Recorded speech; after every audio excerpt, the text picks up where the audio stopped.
যাকে যত ভালোবেসে আমি আমার স্ত্রীকে ভালোবাসতে পারছি না, সে তো ঠিকই তার ভালোবাসার মানুষটিকে নিয়ে সুখে সংসার করছে। তাহলে আমি কোন ভিত্তিতে আমার স্ত্রীকে দূরে সরিয়ে রাখছি? কেন তাকে ভালোবাসতে পারছি না? নিজেকে নিজে সহস্রবার প্রশ্নগুলো করেছে রাহাত, কিন্তু উত্তর মেলেনি তার। তার ভাবনাগুলোর মাঝেই দরজায় নক পড়ে। রাহাত একটু অবাক হয়ে নক করায়। এত বছর এই ঘরে তো মুনতাহার রাজ ছিল, আর আজ সেই ঘরে প্রবেশের জন্য সে রাহাতের পারমিশন নিচ্ছে। বিষয়টা রাহাতকে ভীষণ আহত করে। রাহাত গলার স্বর বাড়িয়ে বলে, আসো, তোমার ঘরে প্রবেশের জন্য আমার অনুমতি লাগবে না মুন। কথাটা শেষ করার সাথে সাথে হেল্পিং হ্যান্ড মহিলাটি রুমে প্রবেশ করে। তাকে কফি নিয়ে আসতে দেখে রাহাত যেমন চমকে যায় তেমনি কষ্ট পায়। এতটা কঠোরতা সে মুনতাহার কাছে আশা করেনি। হেল্পিং হ্যান্ড মহিলা বলে, স্যার, নেন আপনার কফি। মহিলাটির কথায় রাহাতের ধ্যান ভঙ্গ হয়। সে গম্ভীর গলায় বলে, আপনার ম্যাম কোথায়? আপনি আসলেন যে?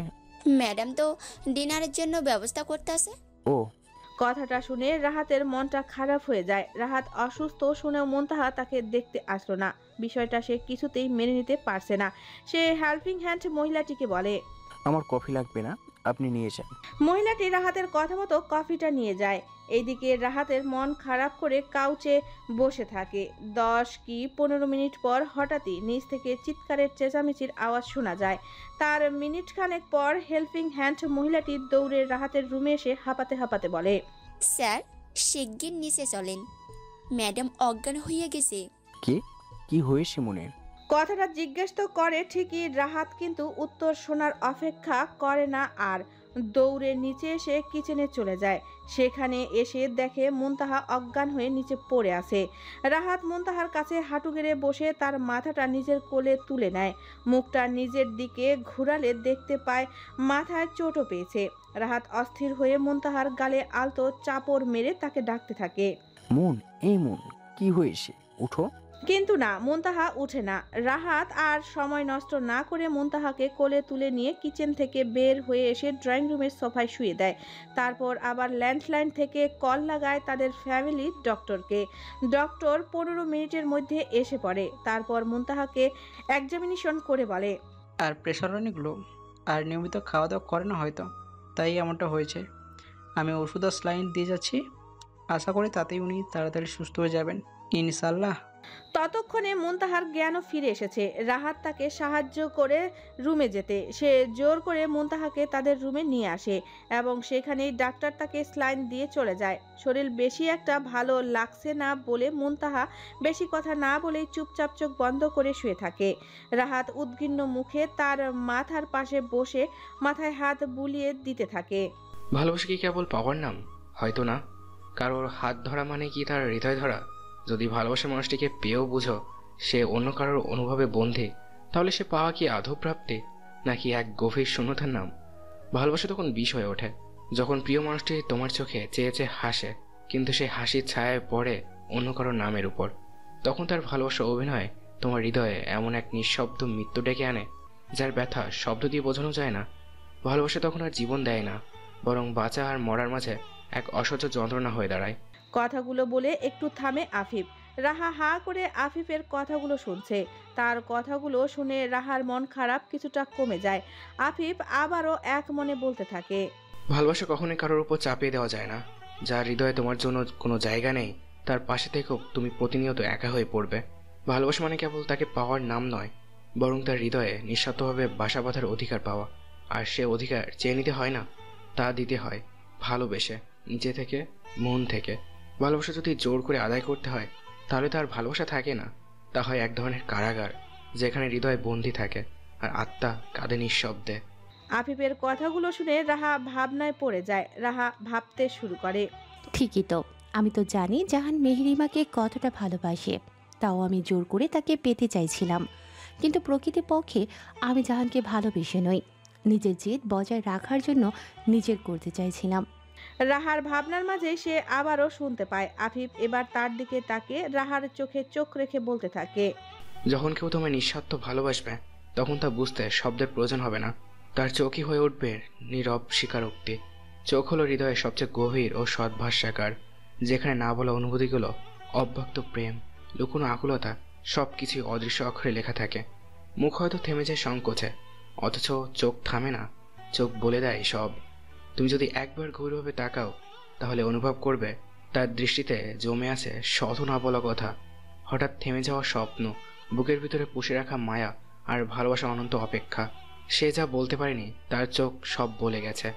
চোখ এ যেন এক নিরলুষ আয়না, যেখানে হৃদয়ের গোপনতম আবেগরা প্রতিধ্বনিত হয় নিঃশব্দে, অথচ গভীরতরভাবে। ভালোবাসা কখনো কখনো নীরব, কিন্তু সেই নীরবতাও চোখের ভাষা হয়ে ওঠে সবচেয়ে প্রবল ও নির্ভুল প্রকাশ।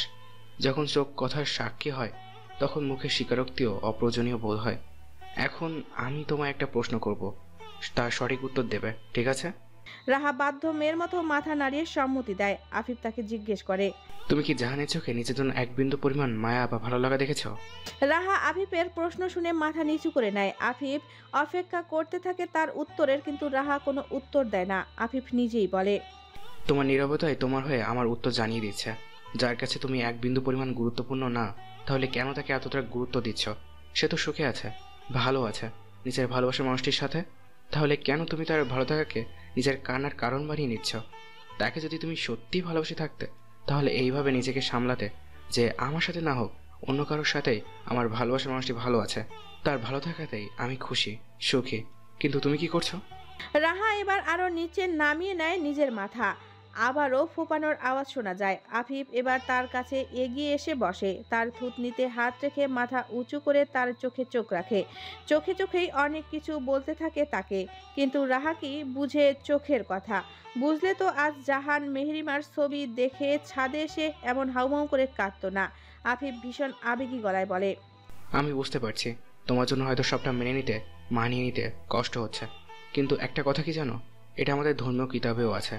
নিশ্চয়ই কষ্টের সাথেই রয়েছে স্বস্তি। একটু কষ্ট করে নিজেকে গুছিয়ে নাও। উপরওয়ালা তোমার ভাগ্যেও সীমাহীন সুখ লিখে রেখেছেন, একটু ভরসা রাখো তার উপর।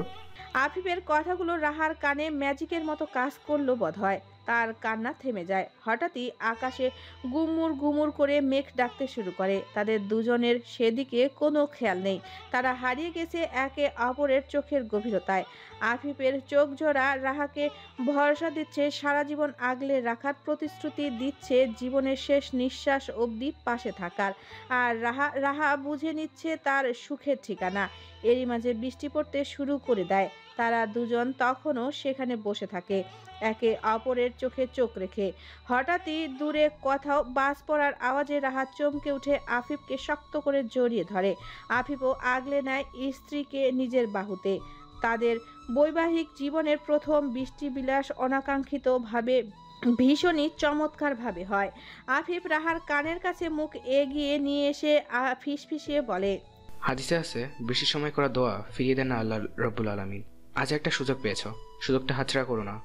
রাহা আফিফের বুক থেকে মুখ তুলে তার চোখে চোখ রাখে অবুঝের ন্যায়। সে জানতো না এমন কিছু। আফিফ পলক ফেলে তাকে নিজের কথার আশ্বস্ত করে। রাহা চোখ বন্ধ করে মুখটা আকাশের দিকে করে মনে মনে বলে, আমি এই দুনিয়াতে জান্নাতে সুখ পেতে চাই, এই লোকটার মাধ্যমে রাব্বুল আলামিন। রাহা তার দোয়া পেয়ে পুনরায় আফিফের বুকে মুখ গুজে দেয়। ভীষণ স্বস্তি ও ভালো লাগার একটা জায়গা পেয়েছে সে। ব্যালকনিতে দাঁড়িয়ে আকাশ দেখতে দেখতে মেহেরিমা নিজের মূল্যবান অশ্রু বিসর্জন দিতে ব্যস্ত। আজ নিজের প্রতি বড়ই আফসোস হচ্ছে তার। কেন অন্যের প্ররোচনায় পড়ে সে জাহানের ভালোবাসাকে পায়ে ঠেলে হারিয়েছে এজন্য।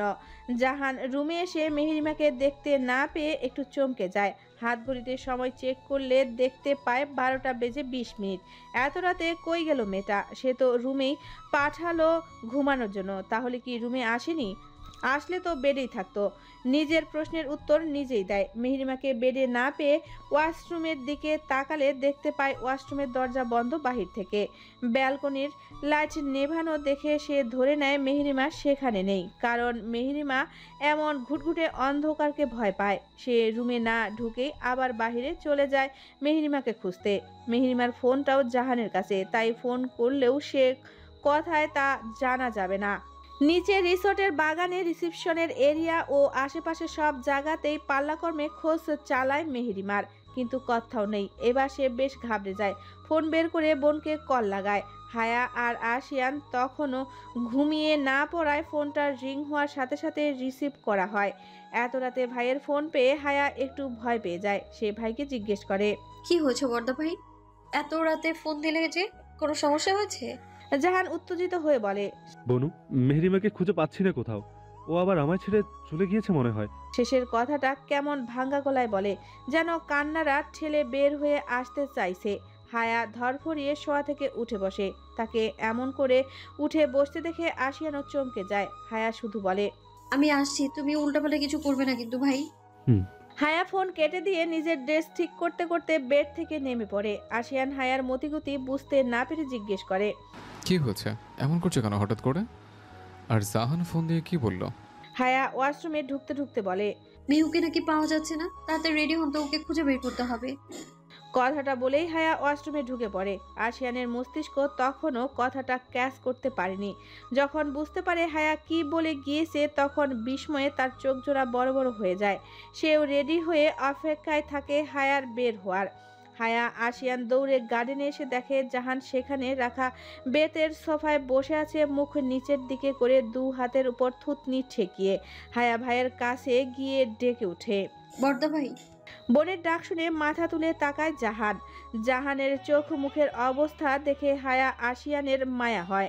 চোখ জোড়া লাল হয়ে অশ্রু জমে পড়েছে, যেন গড়িয়ে পড়ার অপেক্ষা করছে।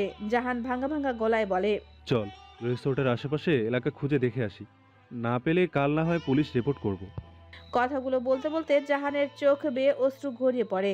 আশিয়ান জাহানের পাশে দাঁড়িয়ে তার কাঁধে হাত রেখে বলে, এত ভেঙে পড়ছিস কেন? আর এত নেগেটিভ ভাবনাই বা করছিস কেন? থিঙ্ক পজিটিভ জাহান।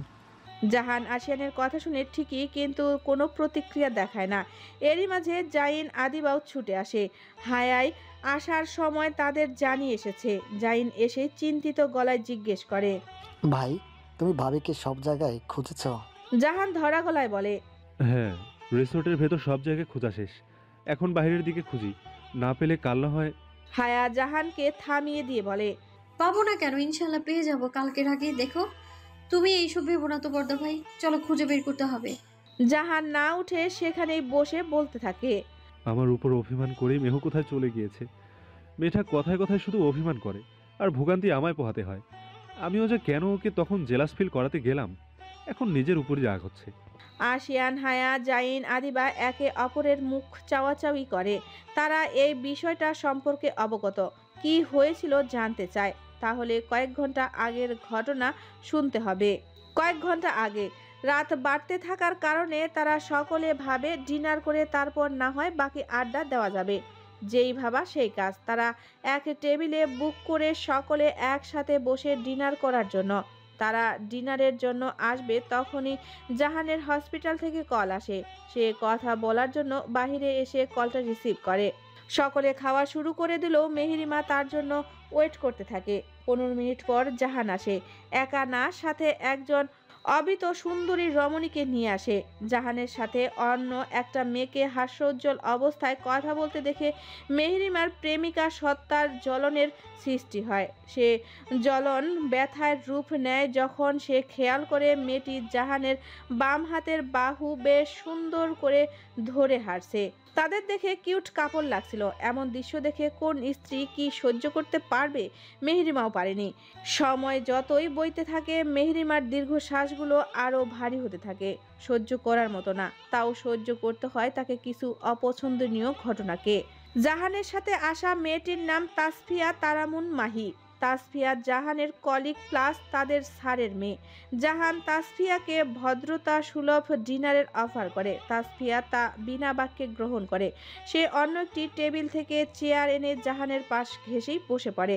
মেহেরিমা অভিমানী চোখে সবটা দেখে এবং এও বুঝতে পারে মেয়েটি তার অঘোষিত সতীন। এক মেয়ে হয়ে আরেক মেয়ের চাহনি মেহেরিমা ঠিকই বুঝতে পেরেছে। খাবারের প্লেটের দিকে তাকিয়ে লোকমা বানাতে বানাতে ভাবে, সকলের না চাইতেও সব আছে, বাবা মা, পরিবার, স্ট্যাটাস, আর আমার নিজের বলতে জাহানটাই তো আছে। তাও কেন সকলে আমারটার উপরেই নজর? তাসফিয়া জাহানের উপর বেশ দুর্বল হবেই না কেন, ছেলে হিসেবে সৎ, হ্যান্ডসাম, হাই ক্লাস ফ্যামিলির ছেলে। একটা পারফেক্ট ছেলের মধ্যে আর কি কি যোগ্যতা থাকতে হয় তাসফিয়া জানে না, কিন্তু তার কাছে পারফেক্ট ছেলে জাহান সবার আগে। বেশ কয়েকবার তাকে পটাতে চেয়েছিল তাসফিয়া, কিন্তু জাহান তো এক মেহেরিমায় মত্ত, তার কি আর অন্যদিকে নজর দেওয়ার সময় আছে? জাহান সব সময় গম্ভীর, স্টেট ফরওয়ার্ড, অল্পভাষী। সেই ছেলে আজ একটু জেসে বেশি কথা বলছে দেখে তাসফিয়া যেমন অবাক হয় তেমনি খুশি হয়। যদিও জাহান একটু আগে মেহেরিমার পরিচয় করিয়ে দিয়েছে তার সাথে, তাও তাসফিয়া আরেকবারও চান্স নিতে চাইছে তাকে পটানোর। ডিনারের মেনুতে ইলিশ মাছের একটা আইটেম ছিল। তাসফিয়া মাছটার দিকে তাকিয়ে বলে, জানো জাহান, ইলিশ মাছ আমার ফেভারিট। বাসায় মাম্মাম রান্না করলে আমি 1-2 পিস খেয়ে ফেলি। ও আচ্ছা, তাহলে আজ নিচ্ছ না যে? নাও। মাছটার বাটিটা তাসফিয়ার দিকে এগিয়ে দিয়ে বলে জাহান। তাসফিয়া মন খারাপের ভান করে বলে, আমি মাছের কাঁটা বাছতে পারি না। জাইনের খাওয়া শেষ, তাই সে পানি খাচ্ছিল। এমন সময় তাসফিয়ার কথা শুনে পানি তার মাথায় উঠে যায়। বলে কি এই মেয়ে? তার ভাইয়ের বয়সী 26 বছর হয়েছে কিছুদিন আগে, তার মানে এই মেয়েরও তার ভাইয়ের বয়সের কাছাকাছি। 26 বছরের একটা মেয়ে নাকি মাছ বেছে খেতে পারে না। বেচারা কথাটা সহজে হজম করতে পারেনি। তাসফিয়ার কথা শুনে আদিবা উচ্চস্বরে হাসতে থাকে পেটে হাত চেপে। এদিকে তার একমাত্র জামাইয়ের যে নাকে মুখে পানি চলে গিয়েছে, তাকে ধরে শান্ত করবে সেদিকে তার হুঁশ নেই। সে তার মতো করে হেসেই চলছে। অনেকদিন পর এমন পেট ফাটানো হাসির কথা শুনল, তাই কিছুতেই হাসিটা কন্ট্রোল করতে পারছে না। হায়া নিজের জায়গা থেকে উঠে সে ভাইয়ের পিঠে মাথায় ডলে দিতে থাকে। তার মুখের দিকে তাকালে যে কেউ বুঝতে পারবে সে কঠোরভাবে হাসি আটকে রেখেছে। আশিয়ানের অবস্থাও তাই। তাসফিয়া তাদের এমন অবস্থা দেখে সহজেই বুঝে যায় তারা তার কথায় হাসছে, কিন্তু সে তেমন একটা গায়ে লাগায় না বিষয়টা। বেহেয়ার মতো জাহানকে বলে, তুমি একটু আমার মাছের কাঁটা বেছে দিবে জাহান? জাহান আর চোখের ডান পাশে বসা বউয়ের দিকে তাকায়। দেখতে পায় মেহেরিমা মুখ গম্ভীর করে খাবার নাড়াচাড়া করছে, কিন্তু খাচ্ছে না। কোন বউই তার স্বামীর সাথে অন্য মহিলা লুতুপুতু দেখে হাসবে না নিশ্চয়ই। জাহান বুঝতে পারে মেহেরিমা জেলাস। সে ভাবে আরেকটু জেলাস করানো যাক, দেখি যদি কোনো ফায়দা হয় তাহলে তো ভালোই। জাহান তাসফিয়ার দিকে তাকিয়ে হাসি মুখে বলে, হ্যাঁ অবশ্যই দাও। তাসফিয়া তো জাহানের উত্তর শুনে খুশিতে গদগদ হয়ে নিজের প্লেটটা তার দিকে এগিয়ে দিয়ে নিজের চেয়ারটাও জাহানের কাছে নিয়ে গিয়ে বসে। সকলে হাসাহাসি বন্ধ করে তাদের কাণ্ড কারখানা দেখছে। তাসফিয়া হঠাৎই খুক খুক করে কেসে ওঠে। কি হয়েছে জিজ্ঞেস করা হলে বলে গলায় নাকি কাটা বিঁধেছে। নেকা কাটা তো জাহান বেছেই দিয়েছিল, তাহলে আবার বিঁধল কিভাবে? জাহান তাকে পানি খাওয়ায়, নিজের হাতে কয়েক মুঠ শুকনো তরকারি ছাড়া ভাতও খাইয়ে দেয়। তারপর গিয়ে তাসফিয়ার কাটা সরে। কিন্তু এসব কাজে যে আরেকজন কতটা কষ্ট পাচ্ছে তা হয়তো তাদের ধারণাতেও নেই। মেহেরিমা নিজের খাবারে পানি ঢেলে চেয়ার ছেড়ে উঠে দাঁড়ায়। স্মিত গলায় বলে, মাথা ব্যথা করছে, ভালো লাগছে না, আমি রুমে যাচ্ছি। বউয়ের মাথা ব্যথা শুনে জাহানও আর বসে থাকতে পারে না। সেও তার সাথে আসতে চায়, কিন্তু মেহেরিমার খেয়াল করে জাহান তেমন কিছুই খায়নি তাসফিয়াকে মাছ বেছে দেওয়ার চক্করে। সে জাহানকে বলে, আপনার আশা লাগবে না, আমার কাছে মুভ আছে, সেটা লাগিয়ে নিলেই সেরে যাবে। আপনি খাবার খান, কিছুই তো খাননি। জাহান তাও জোর করে যেতে চায় তার সাথে, কিন্তু এর মাঝেও তাসফিয়া তার বাম হাতটা ঢুকিয়ে দেয়। সে বলে খাবার পর তার নাকি তাদের পরবর্তী অপারেশনটা নিয়ে কি আলোচনা আছে। জাহান অগত্যা বউকে একাই রুমে পাঠিয়ে দেয়। মেহেরিমার সাথে অবশ্য বাকিরাও নিজেদের রুমে এসেছিল, কিন্তু আশিয়ান ও জাইনদের রুম জাহানের রুমের উল্টো দিকে। তাই তাদের রুমের বাক আশায় তারা নিজেদের রুমে চলে যায়। হায়া মেহেরিমার সাথে যেতে চাইলেও মেহেরিমা তাকে আশিয়ানের সাথে পাঠিয়ে দেয় তাদের রুমে। বর্তমান জাহান দুর্বল পায়ে উঠে দাঁড়ায়। প্রশ্ন যখন ভালোবাসার মানুষটির, তখন সবাই দুর্বল হয়ে পড়ে। জাহান হায়া আর আদিবাকে বলে, তোমরা দুজন রিসোর্টেই থাকো, আমরা তিনজন যাচ্ছি মেহেরিমাকে খুঁজতে। এর মধ্যেও এসে পড়লে আমাদের ফোন দিয়ে জানিও। হায়া আর আদিবা তার কথার সম্মতি দিলে তারা তিনজন বের হয়ে পড়ে। তিনজন তিনটে আলাদা ডেকোরেশনে খুঁজতে চলে যায়। জাহান মেহরিমার নাম ধরে ডাকতে ডাকতে খুঁজতে থাকে, কিন্তু তার পাওয়া যায় না। প্রায় 1 ঘন্টা খোঁজাখুঁজির পর তাদের তিনজনকেই ফোন দিয়ে রিসোর্টে ফিরে যেতে বলে হায়া। তার কথা মতো তিনজনই রিসোর্টে এসে দেখে হায়াদের সাথে মেহরিমাও আছে। জাহান আশেপাশে কাউকে তোয়াক্কা না করে সকলের সামনে মেহরিমাকে গিয়ে জড়িয়ে ধরে শক্ত করে। আশিয়ান জাহিন হায়াকে ইশারা করে জিজ্ঞেস করে কোথায় ছিল সে। হায়া তাদেরকে জানায় মেহরিমা নাকি রুমেই ছিল, কিন্তু বেলকনিতে। ভাইয়া হয়তো বেলকনি চেকই করেনি, কারণ তখন মেহু বেলকনিতে অন্ধকার করে বসেছিল।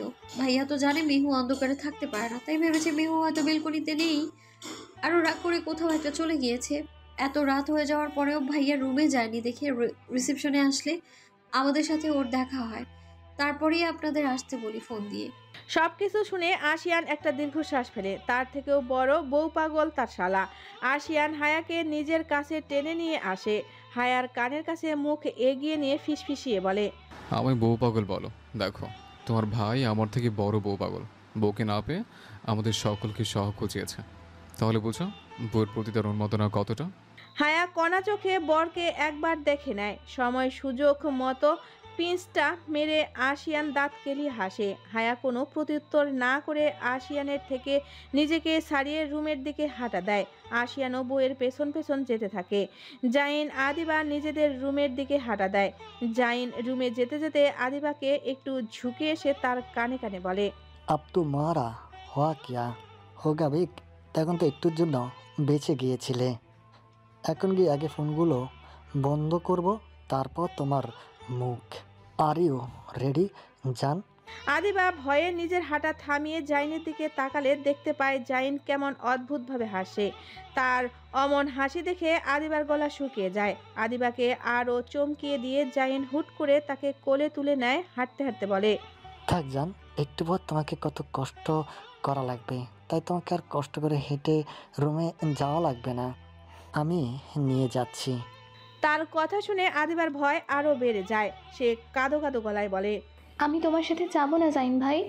আদিবার মুখে ভাই ডাক শুনে জাইনের মেজাজ গরম হয়ে যায়। সে গম্ভীর গলায় বলে, আজ তুই রুমে চল, শুধু তোর ভাই বলা ছুটাচ্ছি। মেহরিমার মাথাটা জাহান নিজের বুকের সাথে শক্ত করে চেপে ধরে রেখেছে। মেহরিমা জাহানের বুকে কান পাতলে শুনতে পায় জাহানের হার্টবিটের দ্রুত গতিতে চলার আওয়াজ। হুট করে জাহান মেহরিমাকে নিজের বুক থেকে সরিয়ে তার দু বাহু চেপে ধরে বলে, এই কোথায় গিয়েছিলি? কাকে বলে গিয়েছিলি? আমায় এত কষ্ট দেশ কেন? এমন ধীরে ধীরে কষ্ট না দিয়ে একেবারে মেরেই ফেল। এত কষ্ট আমি আর নিতে পারছি না। কোথায় গিয়েছিলি বল? মেহরিমা বিষাদী কণ্ঠে বলে, আমি তো রুমেই ছিলাম, বেলকনিতে। এত রাতে অন্ধকার বেলকনিতে কি করছিলি? ভালো লাগছিল না কিছু, তাই দাঁড়িয়েছিলাম। মেহরিমা মাথা নিচু করে কথাগুলো বলে। জাহান তার কথার পরিপ্রেক্ষিতে আর কিছু বলতে পারে না। তার হাত ধরে রুমে নিয়ে আসে। রুমে এসে মেহরিমাকে ছেড়ে ফ্রেশ হতে চলে যায়। ফ্রেশ হয়ে বের হওয়ার পরও দেখে মেহরিমাকে যেখানে দাঁড় করিয়ে রেখে গিয়েছিল সেখানেই দাঁড়িয়ে আছে তখনও। জাহানের কপালে ভাঁজ পড়ে তাকে এমনভাবে দাঁড়িয়ে থাকতে দেখে। সে মেহরিমাকে কিছু বলবে তার আগেই মেহরিমা এমন কিছু কথা বলে তা শুনে জাহানের পায়ের রক্ত মাথায় উঠে যায়। জাহানের কপালে ভাঁজ পড়ে মেহরিমাকে এমনভাবে দাঁড়িয়ে থাকতে দেখে। সে মেহরিমাকে বলে, কি হয়েছে আবার? না ঘুমিয়ে দাঁড়িয়ে আছো কেন? মেহরিমা নিচের দিকে তাকিয়ে আছে তখনও। হাত দুটো এমনভাবে মশরামশরি করছে মনে হয় ছুটিয়ে ফেলবে কবজি থেকে। জাহান তার অঙ্গ ও মুখভঙ্গি সুরক্ষভাবে খেয়াল করে। এমনটা মেহরিমা তখন করে যখন সে কিছু বলতে চায়, কিন্তু বরাবরই তার ইন্ট্রোভার্ট স্বভাবের জন্য বলতে পারে না। মেহরিমা তার মনের কথাগুলো খুব কমই প্রকাশ করে। ছোট থেকে অনাদর অবহেলায় বড় হয়, নিজেকে সব সময় তুচ্ছ তাচ্ছিল্য করে মনে মনে। হায়ার সাথে কিভাবে জানি ফ্রেন্ডশিপ হয়ে গিয়েছিল। তারপর থেকে মেয়েটা একজন কথা বলার সাথী পেয়েছিল। হায়াকে সে তার মনের সব ধারণা চিন্তা কথা না বললেও জাহানের থেকে যথেষ্ট বেশি কথা সে হায়ার সাথে শেয়ার করে। জাহান চায় মেহরিমা তাকে হায়ার মতোই প্রায়োরিটি দিক। তার সব গুরুত্বপূর্ণ বা অগুরুত্বপূর্ণ কথা, কাজ, চিন্তা ভাবনা মেহেরিমা তাকে নির্দ্বিধায় বলুক। সে মেহেরিমাকে কয়েক হাজার বার বলেছে তার মনের ছোট থেকে ছোট কথা মেহেরিমা যেন বিনা সংকোচে তাকে বলে, কিন্তু মেহেরিমা তো মেহেরিমাই। জাহান তোয়ালাটা রেখে বুকে হাত গুজে সিনা টান টান করে মেহেরিমার একদম সামনে দাঁড়ায়। মেহেরিমা তাকে নিজের অতি কাছে দেখে চমকে গিয়ে পিছনে সরে যেতে নিলে জাহান গম্ভীর গলায় বলে, খবরদার সরবে না, কি বলবে এভাবেই বলো, যদি সরো তাহলে খবর আছে। মেহেরিমা জাহানের এমন গম্ভীর গলা শুনে ভেতরে ভেতরে ঘাবড়ে যায়। সে নিচের দিকে তাকে মিনমিন গলায় বলে, আপনি বেডে ঘুমান, আমি সোফায় ঘুমাচ্ছি। আমি এমন কেউ নই যার জন্য আপনাকে কষ্ট করতে হবে রোজ রোজ। একটু আগে জাহানের মাথা যাও একটু ঠান্ডা হয়েছিল, কিন্তু মেহেরিমার এই কথা শুনে আবার ধপ করে গরম হয়ে যায়। এমন কেউ না মানে মেহেরিমা বউ হয় জাহানের, তার জীবনের গুরুত্বপূর্ণ ব্যক্তিগুলোর মধ্যে অন্যতম একজন। তাহলে এমন কেউ হলো না কিভাবে? এই মেয়ে কি সারা জীবন নিজের এই বোকা বোকা কথা ও কাজ দিয়ে জাহানকে চটিয়ে রাখবে? এমনিতেই তার পূর্বের কাজের জন্য যে জাহান অভিমান করে আছে সেটা ভাঙানোর নাম নেই, এখন আবার কি সব উল্টাপাল্টা বলছে। মেহেরিমা যদি এমনই করতে থাকে তাহলে তারা ভালোবাসাবাসি করবে কবে? ফুটবল টিম বানাবে কবে? জাহানের যে পুরো 11 জনের একটা ফুটবল টিম চাই, তার পার্সোনাল ফুটবল টিম। মেহেরিমা কথাটা বলে জাহানের দিকে না তাকিয়ে বেডের থেকে একটা বালিশ নিয়ে সোফার দিকে হাঁটা দেয়। বোকা মেয়েটা যদি শান্ত জাহানের রাগান্বিত মুখশ্রী একবার দেখতো তাহলে হয়তো বুঝতে পারতো সে কত বড় একটা ভুল করে ফেলেছে। মেহেরিমা বালিশ রেখে যেই না শুতে যাবে তখনই জাহান চিলের মতো ছো মেরে মেহেরিমাকে কোলে তুলে নিয়ে বড় বড় পা ফেলে বেডের কাছে সে তাকে ধপ করে ফেলে দেয় বেডের উপর। বেডটা যদিও তুলতুলে নরম, তাও হুট করে কিছুটা উপরে পড়ায় সে হালকা একটু চোট পায়। মেহেরিমার কোমর চেপে ধরে কুকিয়ে বলে ওঠে, আল্লাহ গো, আমার কোমর গেল রে। জাহান তার ব্যথার দিকে গুরুত্ব না দিয়ে তার মুখের কাছে ঝুঁকে এসে মেহেরিমার থুতনি 2 আঙ্গুল দিয়ে শক্ত করে চেপে ধরে দাঁত কিরমিরিয়ে বলে, যাক শেষ হয়ে তোর কোমর আর পা, পরে আমার কোলে, আচ্ছা যাক শেষ হয়ে তোর কোমর আর পা, পরে আমার কোলে করে সব জায়গায় যাবি, ঘুরবি। বেশি বড় হয়ে গিয়েছে তোর পা। একবার আমায় ছেড়ে যেতে চাস, আরেকবার বেড ছেড়ে সোফায় থাকতে চাস। একবার যদি তোকে ধরি না মেহেরিমা, একদম চাবানো ছাড়া আস্ত গিলে ফেলবো। জন্মের মতো ছেড়ে যাওয়া বের করে দেব। আমার খারাপ রূপটা দেখিসনি এখনো তুই? থুতনি ও কোমরের ব্যথা, তার উপর মনের ব্যথা তো আছেই। সব ব্যথায় মেহেরিমা একদম ভেঙে পড়তে চায়। এতক্ষণ ধরে চেপে রাখা কান্নাটা আর চেপে রাখতে পারে না, ফুপিয়ে কেঁদে ওঠে আর বলতে থাকে, ধরেন না, ভালো করেই ধরেন। বিয়ের এতগুলো দিন হয়ে গিয়েছে, একবারও ধরেছেন? ধরবেন কেন? মাথায় তো এখনো রাগ চেপে আছে। আরে ভাই, একটা ভুল করে ফেলেছি, ছোট মানুষ ভেবে মাফ করে দেন না। তা না, খালি বকেন, চোখ গরম করেন, দূরে দূরে থাকেন। ভাল লাগে না আপনার এই দূরত্ব। চোখ 2 হাত দিয়ে কসলাতে কসলাতে বাচ্চাদের মতো ভ্যা ভ্যা করে কাঁদতে থাকে মেহেরিমা। মেহেরিমার এমন কান্না আর আচরণ দেখে জাহান থতমত খেয়ে যায়। মেহেরিমা থুতনি ছেড়ে তার উপর থেকে সরে আসতে নিবে, তখনই মেহেরিমা তার কলার চেপে ধরে তাকে আবারও নিজের কাছাকাছি নিয়ে আসে। একবার নাক টেনে বলে, মাফ করে দেন জাহান, ভুল করে ফেলেছি। আর কখনো এমন বোকামি করব না, প্রমিস করছি। আর রাগ করে থাকবেন না, আমার কষ্ট হয় তোরে বাবা। ইসরে, এত কিউট করে বললে কে রাগ করে থাকতে পারে? তার উপর মেহেরিমা আজ প্রথমবারের মতো তার নাম ধরে ডাকলো। জাহান চোখ বড় বড় করে মেহেরিমাকে দেখছে। এই মেয়ের যে এত কিউট একটা রূপ আছে সেটা তাদের 1.5 বছর সম্পর্কে অজানা ছিল। জাহান পলকহীনভাবে মেহেরিমাকে দেখতে থাকে। কয়েক মিনিট অতিক্রম হয়ে যাওয়ার পরও জাহান যখন কিছু বলছে না, তখন মেহেরিমার কান্না কোনো মতে থামিয়ে তার চোখে চোখ রাখে। মেহেরিমা আবারও মোহনীয় গলায় বলে ওঠে, জাহান, কিছু বলুন। হুট করে জাহানের কি যেন হলো, সে মেহেরিমার হাত জোড়া নিজের কলার থেকে ছাড়িয়ে নিয়ে হনহনিয়ে ব্যালকনিতে চলে যায়। তার যাওয়া দেখে মেহেরিমা আবারও কেঁদে দেয় সশব্দে। তার এমনভাবে ছেড়ে যাওয়া মেহরিমার হৃদয় কষ্টটাকে আরো বাড়িয়ে দিল। মেহরিমা এখন হাড়ে হাড়ে টের পাচ্ছে সে যখন জাহানকে ছেড়ে চলে গিয়েছিল তখন জাহানের কেমন লেগেছিল। সে বালিশে মুখ গুজে কাঁদতে থাকে। বেশ কিছুক্ষণ হয়ে যাওয়ার পর জাহান যখন মেহরিমার কান্নার আওয়াজ আর পাচ্ছিল না তখন সে ব্যালকনিতে দাঁড়িয়ে উকি দেয়। দেখতে পায় মেহরিমা নড়চড়বিহীন উবুর হয়ে শুয়ে আছে। দেখে মনে হচ্ছে ঘুমিয়ে পড়েছে। সে আরও কিছুক্ষণ ব্যালকনিতে দাঁড়িয়ে মেহরিমাকে দেখতে থাকে। রাত অনেক হয়ে যাওয়ায় সে নিঃশব্দে পায়ের রুমে আসে। বেডের কাছে সে আলতো হাতে মেহরিমাকে টেনে সজা করে শোয়ায়। যেভাবে বাঁকাতেরা হয়ে শুয়ে আছে সেভাবে সারা রাত থাকলে সকালে শরীর ব্যথার চিটপাটাং হয়ে থাকবে। তাদের আর বাসায় ফেরা লাগবে না।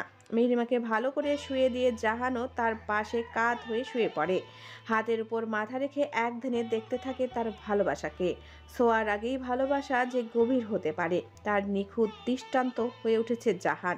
তার দৃষ্টি যেন নিঃশব্দ কোনো কবিতা, যার প্রতিটি পঙ্ক্তি নিষ্ঠুরভাবে পড়ছে মেহরিমার চোখের পাতায় জমে থাকা নীরব অশ্রুবিন্দুর উপর। কখনো চোখ বুলিয়ে দিচ্ছে তার মুখশ্রীর প্রতিটি রেখায়, যেখানে একাকিত্বের কালিতে লেখা এক বিষণ্ণ মহাকাব্য। জাহান চাইলে এই মুহূর্তে মেহরিমাকে নিজের করে নিতে পারে এবং এও জানে মেহরিমার মনেও নেই কোনো বাধা, নেই কোনো সংশয়, বরং সে নিজে থেকেই সঁপে দিতে চায় নিজেকে এক নিঃস্বার্থ স্বার্থপরণে। তবু জাহান থেমে থাকে। ছুঁয়ে দিতে পারার ক্ষমতা থাকা সত্ত্বেও সে স্পর্শ করে না, কারণ তার ইচ্ছা মেহরিমা আরেকটু উপলব্ধি করুক সেই ব্যথার গভীরতার, যা ফেলে যাওয়ার একজন মানুষের অনুপস্থিতি সৃষ্টি হয়। তারপর নিজের ভালোবাসার সমস্ত আলোচ্যটা দিয়ে সে মেহরিমাকে আগলে নেবে। জাহান চায় মেহরিমার জীবন জুড়ে জমে থাকা না পাওয়া দীর্ঘশ্বাসগুলো সে মুছে দিতে, যত্নে স্নেহে আর অপার মমতায় বোনা এক অনন্ত আশ্রয়ে তাকে ঢেকে দিতে, যেখানে ব্যথার, অবহেলার, অনাদরের আর কোনো ঠাঁই নেই।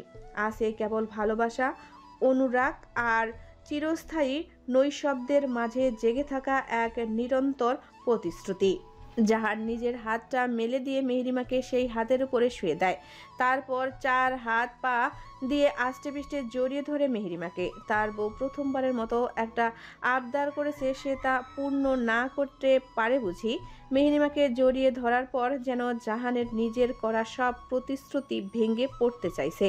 মেয়েটাকে একটু স্পর্শ করার পরই তার মন চাইছে তাকে একদম নিজের বুকের ভেতরে ঢুকিয়ে দিতে। সে ঘোরের মধ্যে থেকেই আরো শক্ত করে মেহরিমাকে জড়িয়ে ধরলে মেহরিমার ঘুমের মধ্যে গুঙ্গিয়ে ওঠে। তার গঙ্গানোর আওয়াজে জাহানের ঘোর ভাঙে। সে নিজের হাত পায়ের বাঁধনগুলো কিছুটা হালকা করে, কিন্তু একেবারেই ছেড়ে দেয় না। নিজের মুখ এনে মেহরিমার চুলের ঘ্রাণ শুকতে থাকে। যতই তার কালো কেশের সুবাস নেয় ততই যেন তার প্রতিশ্রুতিগুলো তাকে বুড়ো আঙ্গুল দেখিয়ে পালিয়ে যেতে চায়। সে মেহরিমাকে তো বলেই ছিল একবার, তোমার এই সামান্য উপস্থিতিতেই যদি আমার ভিতর এমন ঝড় ওঠাতে সক্ষম হয়, তবে ভেবে দেখো, যেদিন তোমায় হালালভাবে স্পর্শ করব সেদিন আমার অবস্থা ঠিক কেমন হবে। মেহু, এই অল্প স্বল্প স্পর্শে আমার মন ভরবে না। যেদিন তোমায় আপন করে কাছে টানবো, তোমার প্রতিটি নিঃশ্বাসে আমার নাম মিশে যাবে। শুধু নামহীন ছোঁয়া থাকবে না, থাকবে ভালোবাসাময় অধিকার। তোমার চোখে, তোমার চুলে, তোমার অস্তিত্বে আমি আমার ছায়া রাখতে পারবো। সেদিন আমার ভেতরে চলতে থাকা তাণ্ডব শান্ত হবে। না, জাহান আর ভাবতে পারছে না। তাকে যত তাড়াতাড়ি সম্ভব ঘুমাতে হবে, না হলে কখন জানি মেহরিমার ঘুম ভাঙিয়ে তাকে নিয়ে পাড়ি দেয় ভালোবাসার জগতে। জাহান মেহরিমার চুলে মুখ গুজেই চোখ বন্ধ করে। ঘুমের নাম নিশানাও চোখের ত্রিসীমানায় নেই, তাও ঘুমানোর বৃথা চেষ্টা চালাচ্ছে। সময়ের ব্যবধানে জাহান একসময় ঘুমিয়ে পড়ে।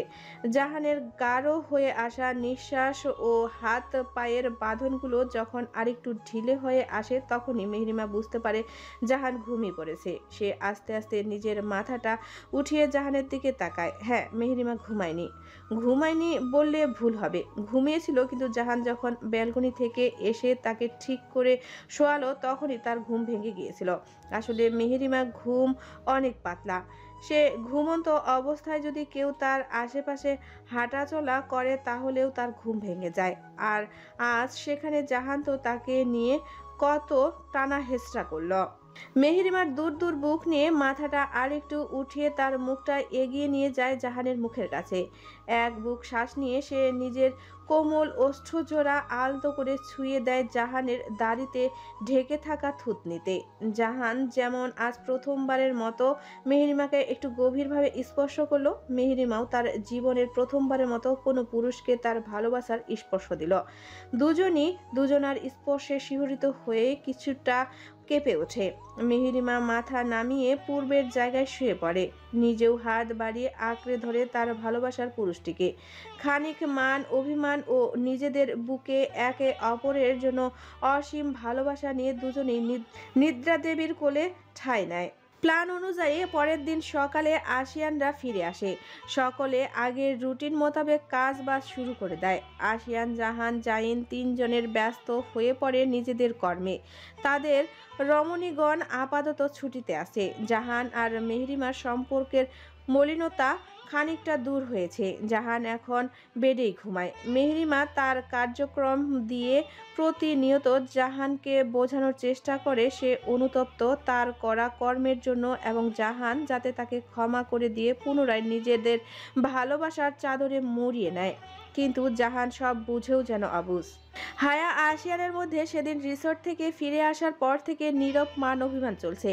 এর শুরুটা অবশ্য নাটের গুরু হায়া করেছে।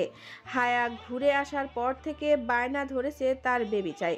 প্রথমবার কথাটা শোনার পর আশিয়ান ঘন্টা খানেক থ মেরে বসেছিল। মানে কি ভাই, বেবি কি বাজারে বেচে নাকি যে চাইলো আর আশিয়ান কিনে এনে তার কোলে দিয়ে দিল?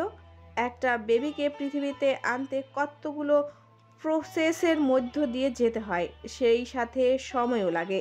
হায়ার কথা হলো তার নাকি তার বান্ধবীদের থেকে আগে বেবি হওয়া চাই, তাহলে সে তার বান্ধবীদের মেয়েদের সাথে তার ছেলের বিয়ে দিতে পারবে। এসব কথা শুনে আশিয়ান একটুর জন্য অজ্ঞান হতে নিয়েও নিজেকে সামলে নিয়েছে। আশিয়ান হায়ার এখন বেবি নেওয়া নিয়ে অসম্মতি জানিয়েছে। সে সাফ সাফ বলে দিয়েছে গ্র্যাজুয়েশনের আগে কোনো বেবি টেবি প্রশ্ন আসছে না। হায়াও সাফ সাফ তার মতামত দিয়েছে। যতদিন না আশিয়ান হায়াকে বেবি নিতে সম্মতি দিচ্ছে ততদিন যেন আশিয়ান ভুলেও হায়াকে স্পর্শ না করে। হায়া ফুসলিয়ে ফাসলিয়ে স্পর্শকে নিজের টিমে করে নিয়েছে। আবরারকেও খানিকটা হাত করে নিয়েছে নাতি নাতনিদের সাথে খেলা করার লোভ দেখিয়ে। সকলে প্রায় একজোট হয়ে আশিয়ানকে মানানোর মিশনে নেমেছে। আশিয়ান আজ ফিরতে ফিরতে বেশ রাত হয়ে গেছে। বাসায় এসে কলিং বেল দিতেই প্রতিদিনের মতো হায়া দরজা খুলে দেয়। সারাদিন পর ভালোবাসার মানুষটিকে দেখে আশিয়ানের সব ক্লান্তি যেন নিমিষেই দূর হয়ে যায়। তার মনটা ভীষণ করে চাইছে হায়াকে নিজের বুকের সাথে শক্ত করে জড়িয়ে ঘন্টাখানেক বসে থাকতে, কিন্তু আশিয়ান তা করতে পারছে না। হায়া দরজা খুলে দিয়েই কিচেনের দিকে চলে যায়। আশিয়ান তার প্রস্থানের দিকে তাকিয়ে একটা দীর্ঘশ্বাস ফেলে নিজেদের রুমের দিকে হাঁটা দেয়। রুমে যেতে যেতে খেয়াল করে আজ বাড়িটা একটু বেশি চুপচাপ ও শান্ত। নিচে তার বাবা মাকেও দেখেনি। আশিয়ানের মনে প্রশ্ন জাগে, আম্মু আর বাবা কি বাড়িতে নেই?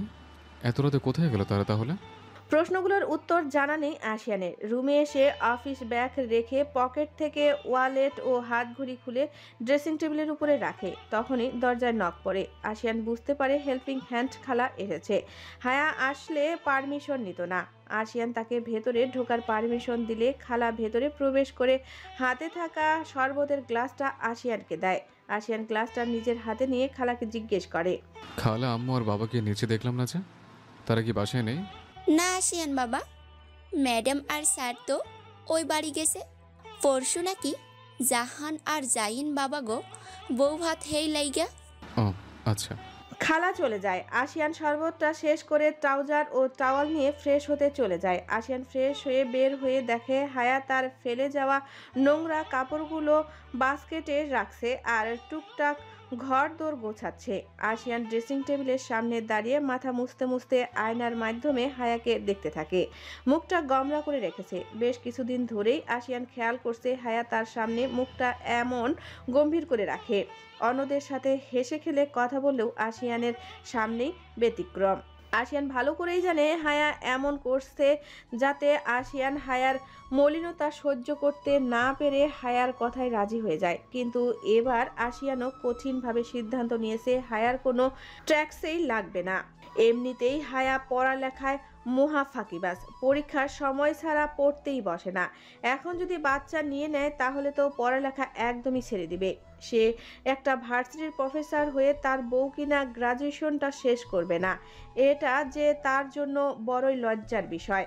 আশিয়ান মুখে ক্রিম লাগাতে লাগাতে আয়নায় পুনরায় নজর দিলে দেখতে পায় হায়া নেই। তার কপালে ভাঁজ পড়ে, এই মাত্র না এখানে ছিল, তাহলে হঠাৎ করে কি হলো? হঠাৎ হায়া বলে ওঠে, আমাকে দেখা শেষ হলে নিচে আসুন, ডিনার রেডি। কথাটা বলে ভাব দেখিয়ে নিচে চলে যায়।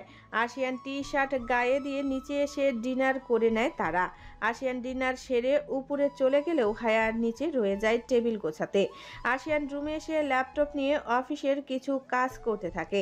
হায়া একটু পর রুমে এসে তার বালিশটা হাতে নিয়ে বাহিরের দিকে যেতে যেতে বলে, আমি গেস্ট রুমে যাচ্ছি, কিছু প্রয়োজন হলে ডেকে দিন।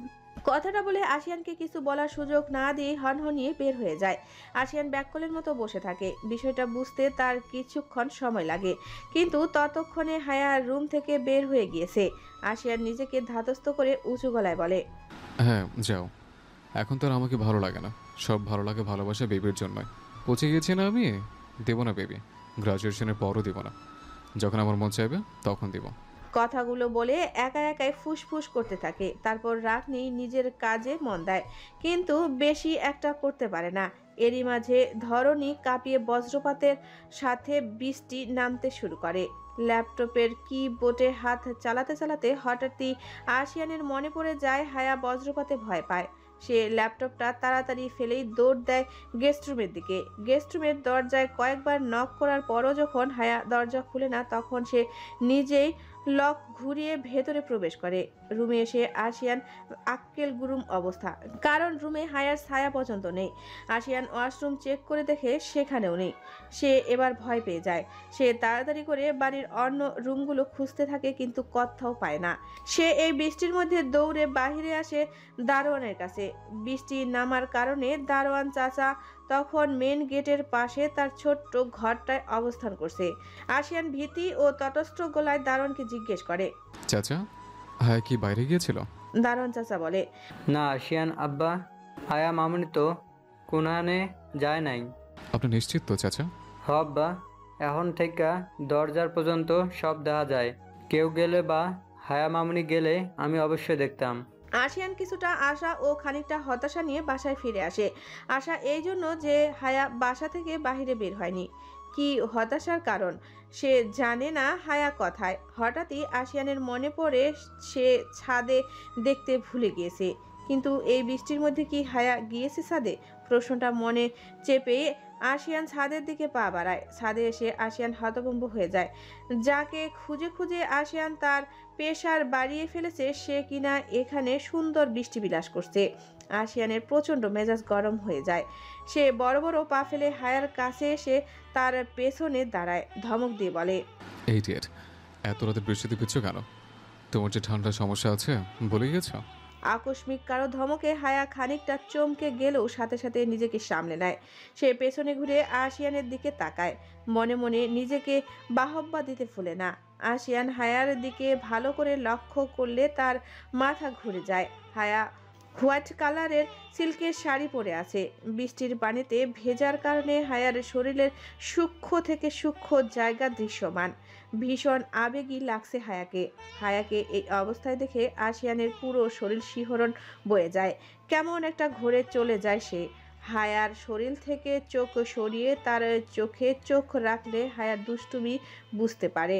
তাকে কাবু করার জন্য হায়া এসব করছে সেটা আশিয়ান খুব ভালো করে বুঝতে পারে। আশিয়ানও না চাইলে তার পাতা ফাঁদে পা দিয়ে ফেলেছে। আশিয়ান তার দুষ্টু নজর খেলে গলা খাকারি দিয়ে বলে, একটা কথা ব্যতীত চুপচাপ রুমে গিয়ে ড্রেস চেঞ্জ করো, যাও। আমি কিন্তু ভীষণ রেগে যাচ্ছি। হায়া তার কথা শুনে হেসে দেয়। সে আশিয়ানের কাছে এগিয়ে এসে তার হাত থেকে ছাতাটা নিয়ে ফেলে দেয়। বৃষ্টির পানি মুহূর্তেই ভিজিয়ে দিতে থাকে আশিয়ানকেও। হায়া আশিয়ানের পায়ের উপর দাঁড়িয়ে তার গলা জড়িয়ে ধরে, তারপর আশিয়ানের এক গালে নিজের অধরের গভীর স্পর্শ দেয়। আশিয়ানের পুরো শরীর শিরশিরিয়ে ওঠে। সে খপ করে হায়ার কোমর আঁকড়ে ধরে হায়াকে টেনে নিজের আরও কাছে নিয়ে আসে। হায়ার নিজের প্ল্যান সাকসেসফুল হতে দেখে নিজের উপর প্রসন্ন হয়। হায়া একটা মিষ্টি হাসি দিয়ে বলে, রাগ কমেছে? আশিয়ান কোনো জবাব দেয় না। হায়া আশিয়ানের অপর গালটিতেও ভালোবাসার স্পর্শে সিক্ত করে দেয়। পূর্বের ন্যায় জিজ্ঞেস করে এবারও, কিন্তু এবারও আশিয়ান কোনো জবাব দেয় না। হায়া তার কাজটা ক্রমাগত করতে থাকে। এক সময় আশিয়ানও নিজের উপর থেকে কন্ট্রোল হারাতে থাকে। আশিয়ানের ধৈর্যের বাঁধ ভেঙে গেলে সে নিজেও হায়াকে নিজের ভালোবাসার স্পর্শ দিতে থাকে। হায়া স্বামীকে নিজের সাথে আঁকড়ে ধরে তার আদরে সাড়া দিতে থাকে। বেশ কিছুক্ষণ ধরে ভেজার কারণে হায়ার শরীরের ঠান্ডা কাঁপন শুরু হয়ে যায়। আশিয়ান হায়ার কাঁপন টের পেয়ে তাকে কোলে তুলে নিজেদের রুমের দিকে হাঁটা শুরু করে। রুমে এসে বেডে শুয়ে হাত বাড়ায় হায়ার কাঁধের আঁচলে। হায়া তৎক্ষণাৎ তার হাতটা ধরে ফেলে, ক্ষীণস্বরে বলে, নো বেবি, নো টাচ। হায়ার কথা শুনে আশিয়ানের শান্ত সুন্দর মুডটার 12টা বেজে যায়। সে রাগান্বিত দৃষ্টিতে কতক্ষণ হায়ার দিকে তাকিয়ে থাকে। তারপর হায়ার সামনে থেকে চলে যাওয়ার জন্য পা বাড়ালে হায়া হুড়মুড়িয়ে তাকে পেছন থেকে জড়িয়ে ধরে শক্ত করে। আশিয়ান তাকে নিজের থেকে ছাড়ানোর চেষ্টা করতে থাকে আর গম্ভীর গলায় বলে, ছাড়ো, এখন নিচে ধরলে কেন? আমি তোমাকে স্পর্শও করবো না, আর বেবিও দিব না। আমিও দেখতে চাই তুমি কতদিন পর্যন্ত দূরে সরিয়ে রাখতে পারো নিজেকে আমার থেকে। হায়া আশিয়ানকে নিজের থেকে ঘুরিয়ে তার বুকে নাক মুখ ঘুষতে ঘুষতে বলে, আপনি জানেন তো আমি পারি না নিজেকে আপনার থেকে দূরে সরিয়ে রাখতে, তাও এমন করছেন আপনি। তো নিষ্ঠুর কেন আপনি? একটা বেবি দিলে কি হয়? অন্যরা কি বেবি নিয়ে পড়াশোনা করে না? অন্যরা আর তুমি একা নও ভাইয়া, তুমি হলে মহা ফাঁকিবাজ। এমনিতেই পড়তে চাও না, বাচ্চা হলে পড়ালেখা একদমই ছেড়ে দেবে। আমি ইউনিভার্সিটির একজন প্রফেসর হয়ে আমার বউকে না গ্র্যাজুয়েশন কমপ্লিট করবে না? বুঝতে পারছো? আমার কলিগ এসব জানতে পারলে আমার কতটা ফেসলেস হবে। তাই আমি আমার সিদ্ধান্তে অটল। তোমার গ্র্যাজুয়েশনের আগে কোনো বাচ্চা নেব না আমরা।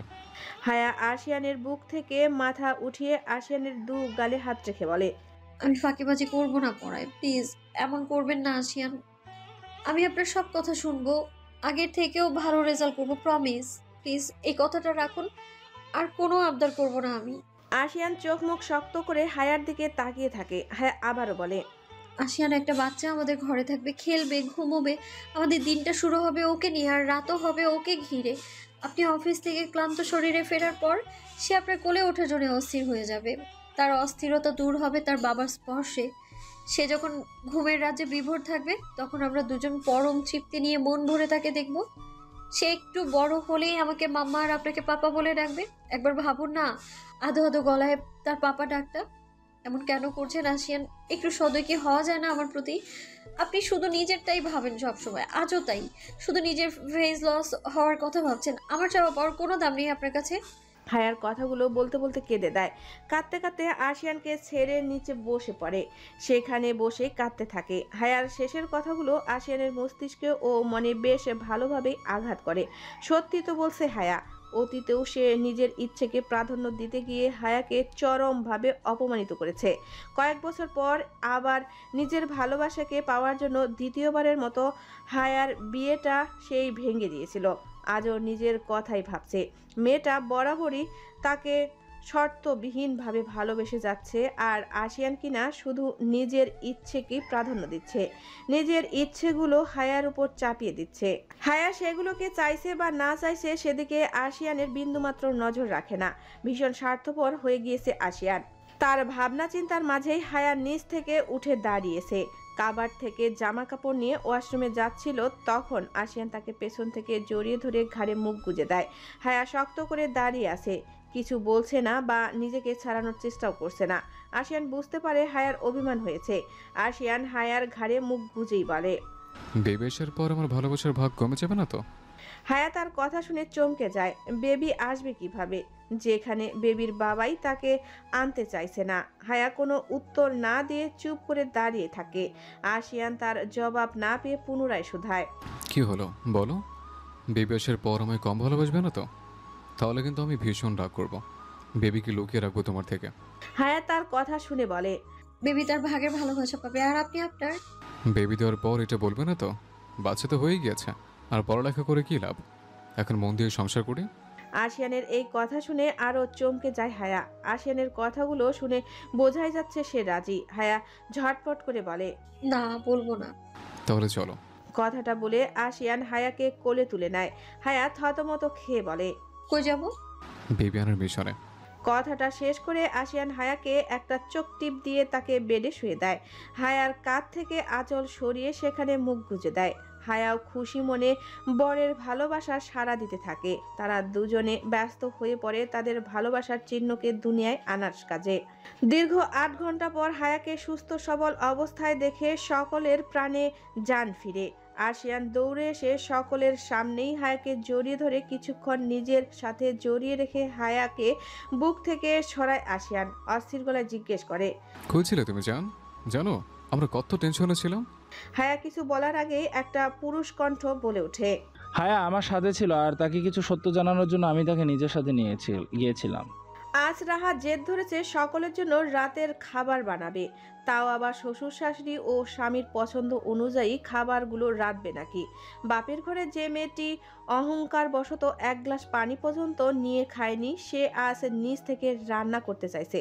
সত্যি অবাক করার আবদার বটে। অবশ্য এই মাসখানেকের মধ্যে রাহা আফরার কাছ থেকে প্রায় বেশ কয়েকটা আইটেম রান্না করা শিখে নিয়েছে। বিয়ের আগে রাহা মা মুনতাহা কত করে বলতো, মেয়ে হয়েছিস একটু রান্না বান্না শিখ, শ্বশুরবাড়ি গিয়ে কাজে লাগবে। কিন্তু রাহাত প্রতিবার মুনতাহাকে ধমকিয়ে চুপ করিয়ে দিত। মূলত রাহাতের কারণেই রাহা বেশি বিগড়ে গিয়েছে, না হলে রাহা মেয়েটা খারাপ না বেশি একটা। আফরা শুরুতে তাকে সুন্দর করে বুঝিয়ে বলেছে রান্না করা চারটিখানি কথা না, রাঁধতে গেলে হাত কেটে যায়, অনেক সময় পুড়ে যায়। তার মতে আদুরের দুলালি হুট করে এত বড় আয়োজন করতে পারবে না। কিন্তু রাহা শুনে না। পরে তাকে কড়া গলায় মানা করলেও মন খারাপ করে আফরার সামনে দাঁড়িয়ে থাকে, নড়ে না জায়গা থেকে। আফরা বুঝে যায় মেয়ে ভালোই জেদি। আফরা তার কাজে মত দেয় ঠিকই, কিন্তু এও বলে দেয় একা সব কাজ করতে পারবে না। হেল্পিং হ্যান্ড সবকে কেটে বেছে দিবে আর সে ইনস্ট্রাকশন দেবে, তবে সে রাধার অনুমতি পাবে। রাহাও খুশি মনে আফরার কথা শুনে যায়। অপরন্ত খুশি হয়ে আফরাকে চুমুও খায়। মাহমুদ বাড়ির লোকদের পছন্দ খুবই সাধারণ। আফরা গ্রামের মেয়ে হওয়ায় বিয়ের এত বছরও গ্রামের প্রতি তার একটা আলাদা টান রয়ে গিয়েছে। সেই টান থেকেই আফরা খাবারের মধ্যে পছন্দের তালিকায় রয়েছে গরম গরম ভাতের সাথে বিভিন্ন পদের ভর্তা। আদিয়াতের পছন্দ সর্ষে ইলিশ বা বড় মাছের কোনো একটা আইটেম, আর তার বরের পছন্দ হলো মিষ্টি জাতীয় যে কোনো খাবার। এসব সে জেনেছে তার শাশুড়ির থেকে। আফরা আর রাহা বাড়িতে দু বান্ধবীর মতো থাকে বাড়িতে। বিয়ের আসরে রাহা আর রাহাতের কীর্তিকলাপ শুনে আফরার মনে রাহার জন্য একটা খারাপ ধারণা তৈরি হয়ে যায়, যার কারণে আফিফ ও রাহার বিয়ের পর শুরুতে সে রাহাকে একদমই সহ্য করতে পারতো না। বিষয়টা আফিফ খেয়াল করে এবং একদিন সে তার ভুল ভেঙে দেয়। তারপর থেকে রাহা আর আফরা দুজনে আম আর দুধের মতো মিলেমিশে থাকে। আফিফ আর আদিয়াত আটি হয়ে গড়াগড়ি খায়। মাগরিবের আজান পড়েই রাহার রান্নাঘরে ঢুকে পড়ে। আফরার সাহায্যে সে কয়েক পদের রান্না প্রায় শেষ করে ফেলেছে। বাকি শুধু আফিফের জন্য পায়েস আর আদিয়াতের জন্য সর্ষে ইলিশ। রাহা এক চুলায় দুধ ফুটতে বসিয়ে দেয়, আরেক চুলায় আদিয়াতের রান্নাটা হচ্ছে। এরই মধ্যে এশার আজান দিয়ে দিলে রাহা আফরাকে বলে, আম্মু তুমি গিয়ে এশারের নামাজটা পড়ে একটু রেস্ট নাও, রান্না তো প্রায় হয়ে এসেছে, আমি বাকিটুকু করে নিতে পারবো। আফরা কপট রাগ দেখিয়ে বলে, কান টেনে ঘরে নিয়ে যাব, কথা না রাখলে। এমনটা তো কথা ছিল না, রান্না না শেষ হওয়ার আগে আমি নড়ছি না এখান থেকে। রাহা আফরার কাঁধ জড়িয়ে ধরে বলে, উফ মাদার বাংলাদেশ, তুমি বড্ড নাটকে। আমি কি বাঁচা নাকি এসব পারবো না? তোমার হাই প্রেশারের সমস্যা ভুলে গিয়েছো? আজ আমার কারণে এতক্ষণ রান্নাঘরে থাকলে তোমার উনি আর আমার উনি শুনে আমাকেই না উল্টো বকা খেতে হয়। তুমি যাও তো, ঘেমে নিয়ে একাকার হয়ে গিয়েছ। রাহার কথা শুনে আফরা আলতো করে কান টেনে বলে, ওরে দুষ্টু মেয়ে, ভালোই তো কথা জানিস। রাহা মিছিমিছি ব্যথা পাওয়ার ভান করে বলে, গেল রে, এই বয়সেই না বয়রা হওয়া লাগে। মাত্র বিয়েটা হলো আমার, তোমাদের নাতি নাতনির মুখ দেখানোর আগে কান টেনে বয়রা করে দিচ্ছে শাশুমা। তারপর তোমার নাতি নাতনি যদি আমার মতো বয়রা হয়ে যায় তখন কিন্তু দোষ দিতে পারবে না আমায়। রাহাত দুষ্টুমির ছলে কি থেকে কি বলে ফেলেছে তার নিজেরই খেয়াল নেই। এইদিকে রাহার কথা শুনে আফরা তার কান ছেড়ে দিয়ে অবাক হয়ে তাকিয়ে আসে। একটু বাদেই রাহার খেয়াল হয় সে কি থেকে কি বলে ফেলেছে। মনে মনে জিভ কেটে কথাটা কাটানোর জন্য আফরাকে ঠেলে ঠুলে তার ঘরে দিয়ে আসে। রান্নাঘরে এসে দেখে দুধ উতলিয়ে গিয়ে পাতিল থেকে পড়ে যাওয়ার উপক্রম। রাহা তাড়াতাড়ি করে গিয়ে চুলার জাল কমাতে যায়, কিন্তু এরই মধ্যে বেশ খানিকটা দুধ উতলিয়ে পড়ে যায়। দুধের কিছু অংশ রাহার হাতেও এসে পড়ে। টকবগিয়ে উতলিয়ে পড়া গরম দুধ রাহার হাতে পড়ে জায়গাটা সাথে সাথে পুড়ে গিয়ে ফোসকা পড়ে যায়। রাহা ও মা গো বলে তাড়াতাড়ি করে পুড়ে যাওয়া হাতটা ট্যাবের পানির নিচে ধরে, কিন্তু ততক্ষণে যা হওয়ার হয়ে গিয়েছে। রাত 9টা বাজতেই মাহমুদ বাড়ির সকলে একসাথে খেতে বসে। অন্যদিন আফরা সকলকে খাবার সার্ভ করলেও আজ রাহা করছে। খুশি খুশি মনে সকলের পাতে নিজের করা রান্নাগুলো তুলে দিয়ে এক পাশে দাঁড়িয়ে থাকে। চোখ মুখে স্পষ্ট হয়ে ওঠে এক ধরনের উত্তেজনা। রাহা উদ্গ্রীব হয়ে আসে নিজের রান্নার প্রশংসা শোনার জন্য। আদিয়াত ও আফিফ জানতো না আজকের রান্না আফরা করেছে। আফিফ ছিল হসপিটালে আর আদিয়াত মাগরিবের নামাজ মসজিদে পড়তে গিয়ে একদম এশার নামাজ পড়ে এসেছে। তারা দুজনই এক লোকমা করে খাবার মুখে দিতে বুঝে যায় এই রান্না আফরা করেনি। আফিফই প্রথমে বলে, আম্মু নতুন কুক রেখেছ? খাবারের টেস্ট আজ ভিন্ন লাগছে যে। আদিয়া তো তার কথায় তাল মেলায়। রাহা আফিফের কথা শুনে মন খারাপ করে মাথা নিচু করে রেখেছে। আফিফ খেয়ে যখন প্রশংসা করলো না তার মানে ভালো হয়নি রান্নাটা। আফরা খেতে খেতে বলে, না, নতুন কুক রাখা হয়নি, আজ অন্য কেউ এদেশে রান্না হলো। অন্য কেউ? কে সে? অবাক হয়ে জিজ্ঞেস করে, কারণ এই বাড়িতে আফরাই রান্নাবান্না সামলায়। সে অসুস্থ হলে তাদের হেল্পিং হ্যান্ড মহিলাটি রেঁধে দেয়, কিন্তু তার রান্নার টেস্ট অন্যরকম, সেটা আদিয়াত আর আফিফ জানে। তারা বাদে আর কে রান্না করেছে সেটা জানতে অধীর আগ্রহ নিয়ে বসে আছে বাবা ছেলে। আফরা তাদেরকে বেশি অপেক্ষা করায় না। সে বলে, আজ আমার একমাত্র পুত্রবধূ শখ করে আমাদের সকলের পছন্দের খাবারগুলো রান্না করেছে। আফরার কথা শুনে আদিয়াত আর আফিফ বেশ ভালোই অবাক হয়। তাদের অবাক হওয়ার যথেষ্ট কারণ আছে। আদিয়াত যেমন অবাক হয়েছে তেমনি সাথে খুশি হয়। সে হাসি মুখে, আমাজান, আপনি শুধু শুধু এত কষ্ট করতে গেলেন কেন? কষ্ট কোথায় আব্বু? আমি কি আমার ফ্যামিলির জন্য কিছু করতে পারি না? নাকি আপনারা আমায় এই পরিবারের সদস্য ভেবে উঠতে পারছেন না এখনো? লাস্টের কথাটা মলিন মুখ করে বলে রাহা। আদিয়াত তার কথা শুনে হেসে দেয়। সে নিজের জায়গা ছেড়ে উঠে গিয়ে রাহার সামনে এসে দাঁড়ায়। তার মাথায় হাত রেখে বলে, অবশ্যই পারো ফ্যামিলির জন্য কিছু করতে, কিন্তু আমাজান, আপনি তো এখনো ছোট আর এ বিষয়ে এতটা পরিপক্ক নন। আগে আপনার শাশুড়ি থেকে কিছুদিন ধীরে সুস্থে সবটা দেখে শিখেন, তারপর গোটা জীবন তো পড়ে আছে আমাদের রান্না করে খাওয়ানোর জন্য। আপনি হলেন আমার দ্বিতীয় মেয়ে। এক মেয়েকে বিদায় দিয়ে আরেক মেয়েকে ঘরে তুলেছি। আর তাছাড়া যদি আপনার হাতটা পুড়ে বা কেটে যেত তাহলে কিন্তু আমি ভীষণ কষ্ট পেতাম। রাহা আদিয়াতের শেষের কথাটা শুনে নিজের ডান হাতটা অন্না দিয়ে লুকিয়ে নেয়। সেটা আর কারো চোখে না পড়লেও আফিফের চোখে ঠিকই পড়েছে। রাহা আদিয়াতের কথা শুনে আবেগী হয়ে যায়। তার বাবার কথা মনে পড়ে যায়। জেদের বসে কতদিন হয়ে গেল মা বাবার সাথে কথা বলেনি, কিন্তু এখন তাদের জন্য মন পড়ছে। আদিয়াত রাহাকে আফিফের পাশে বসিয়ে নিজ থেকে বেড়ে দেয় খাবার। তারপর নিজের জায়গায় বসে বলে, আজ আমরা সকলে একসাথে খাবো, সকলে খাওয়া শুরু করো। আদিয়াতের কথা অনুযায়ী আফরা আর আফিফ খেতে শুরু করলেও রাহা হাত গুটিয়ে বসে থাকে। সকলে বিষয়টা কিছুক্ষণ পর প্রত্যক্ষ করে। আদিয়াত বলে, কি হয়েছে মামুনি, খাচ্ছ না কেন? রাহা আমতা আমতা করে বলে, আব্বু আমার পেট ভরা, সন্ধ্যা স্ন্যাক্সের কারণে আমি খাবো না। রাহার কথা শুনে আদিয়াত বা আফরা কিছু বলতে নিবে তার আগে আফিফ গম্ভীর গলায় বলে, পেট ভরা নাকি হাত পুড়িয়ে ফেলেছ? আর সেই পোড়া হাত দিয়ে খেতে পারবে না বলে মিথ্যে বলছো? কোনটা? আফিফের কথায় উপস্থিত তিনজনেরই বিস্ময় চোখ বড় বড় হয়ে যায়। আদিয়াত ও আফরা বিস্মিত হয় এটা শুনে যে রাহা হাত পুড়িয়ে ফেলেছে এবং সেটা কাউকে জানায়নি পর্যন্ত।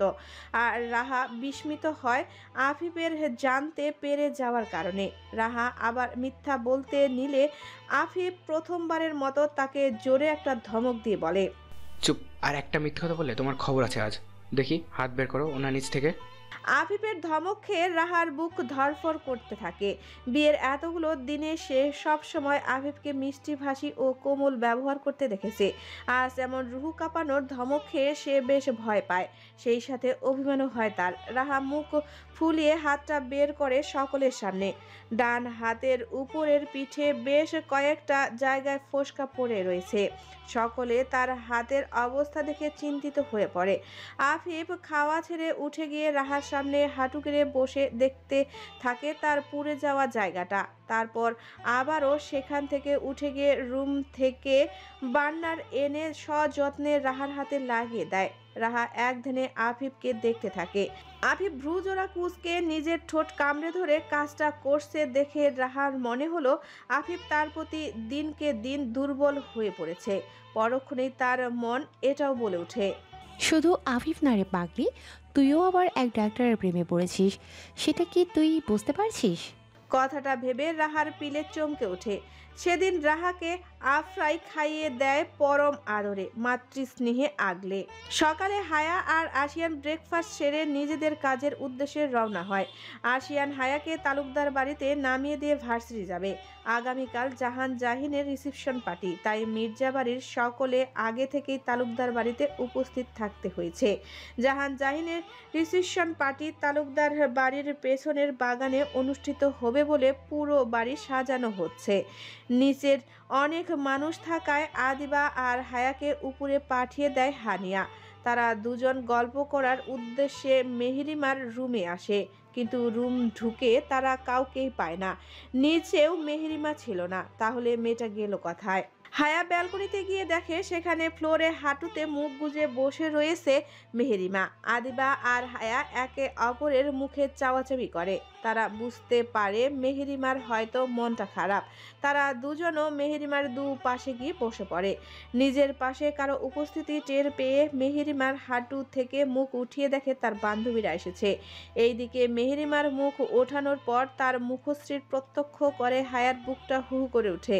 মেহরিমার চোখ জোড়া অশ্রুসিক্ত আর লাল হয়ে রয়েছে। মেয়েটা নীরবে বসে নিজের কষ্ট বিলাস করছিল। হায়া মেহরিমার আরো কাছে এসে বসে, তারপর চোখের পানি মুছে দিয়ে বলে,